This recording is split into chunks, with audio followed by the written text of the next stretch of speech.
We welcome in insider Dan Graziano, who's covering the Packers during the draft. And over the course of this past week, the Packers have talked about the idea that if the quarterback's there, you got to get him.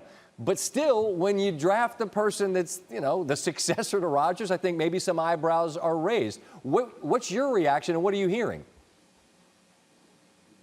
Surprised that they would trade up, right? And not that they would take Jordan Love. After we heard Packers GM Brian Gutekunst talk about his philosophy on drafting quarterbacks earlier this week, it sure sounded like if they had a guy they liked, they wouldn't pass him up, even in the first round. Gutekunst said, if you have a guy you like, you have to take him no matter where your franchise is. It's just too hard in this league to win without one. So not surprised they took one, but trying to figure out why they had to jump up so many spots to make sure they got him. I don't think there's a team that was between where they were picking and where they moved up to that was a real threat to take a quarterback.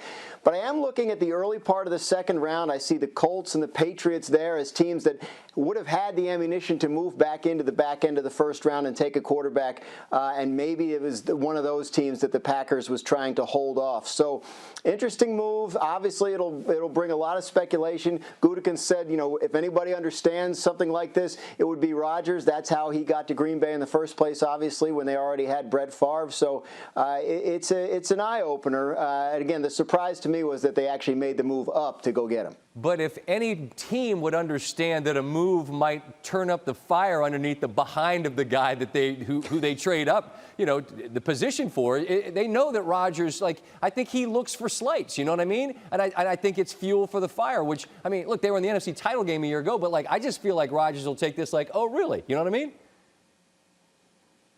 Well, look at it this way if you're Aaron Rodgers. This is the first time the Packers have drafted an offensive skill position player in the first round since Aaron Rodgers. They've never drafted him a wide receiver. They've never drafted him a tight end. They've never drafted him a running back in the first round.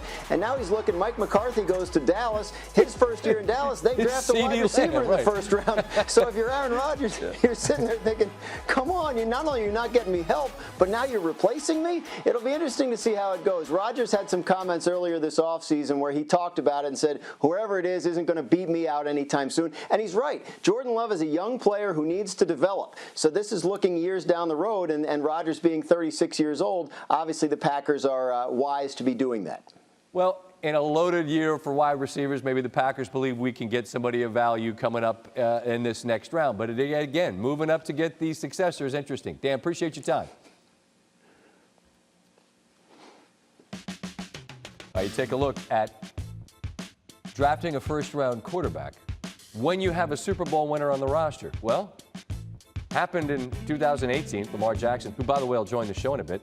That worked out pretty well for Baltimore. Giants get Daniel Jones a year ago. Of course, the reaction to that was got plenty of play here. He became a starter. And Rodgers, as you see down there at the bottom of the screen, he has now been on both sides of the ledger.